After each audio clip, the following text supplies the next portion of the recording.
នៅឆ្ងាយតែបងត្រូវចាប់ឲ្យបានក៏ព្រោះតែអូននឹងឆ្នះទៅបាក់ចិត្តលើកល្យានបងមិនជាលើវាសនាតែហេតុអ្វីដែលពេលបានជួបអូនធ្វើឲ្យបងនេះគិតថាពួកយើងដូចជាគូដែលទេវតាបានចែកកុំឆ្នាំងពេកបើហើយ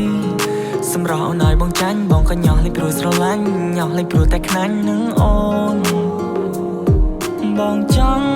ឲ្យគេផ្សេងឆ្ងាយស្រីបងខ្លាចថាពេលឆ្ងាយកាយពីថ្លៃឆ្ងាយដល់ហារតីបែរនឹងបែរជាបី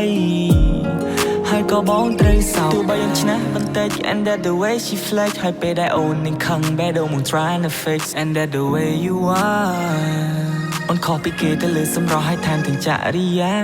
មកអូនមួយក្រឡងហើយឲ្យអូនពាក់ធ្លាក់ស្មា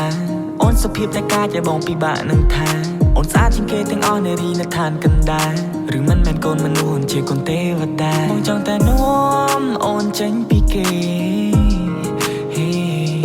តែត្រៃមកខាងនៃផែនដីដែលមានតែបងនៅមានមេ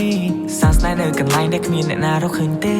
ឈ្មោះអញ្ចឹងនៅក្នុងបេះដូងมึงដូចជាពេជ្របងខ្លាចថាលែងមានថ្ងៃរះហើយមានតែថ្ងៃលេចបងខ្លាចថាមានរឿងកើតឡើងធ្វើឲ្យបេះដូងយើងក្រិចបងខ្លាចថាពេលវេលាមើលថែអូនអស់កតាបប្រកិច្ច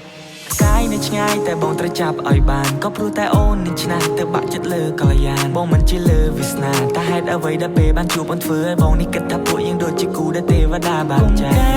កកុំឆ្នាំងពេកបើហើយសម្រស់អូនឲ្យបងចាញ់បងក៏ញ៉ោះលេចព្រោះស្រឡាញ់ញ៉ោះលេចព្រោះតែខ្នាញ់នឹងអូនបងចង់ឲ្យគេផ្សេងឆ្ងាយស្រីបងខ្លាចថាពេលឆ្ងាយកាយពីថ្លៃឆ្ងាយដល់ហារតីបែរនឹងបែរជាបីហើយក៏បងត្រូវសោកកុំកាញ់កុំឆ្នាំងពេកបើហើយសម្រស់អូនឲ្យបងចាញ់បងក៏ញ៉ោះលេចព្រោះស្រឡាញ់ញ៉ោះលេចព្រោះតែខ្នាញ់នឹងអូនបងចង់ឲ្យគេផ្សេងឆ្ងាយស្រីបងខ្លាចថាពេលឆ្ងាយកាយពីថ្លៃឆ្ងាយដល់ហារតីបែរនឹងបែរជាបី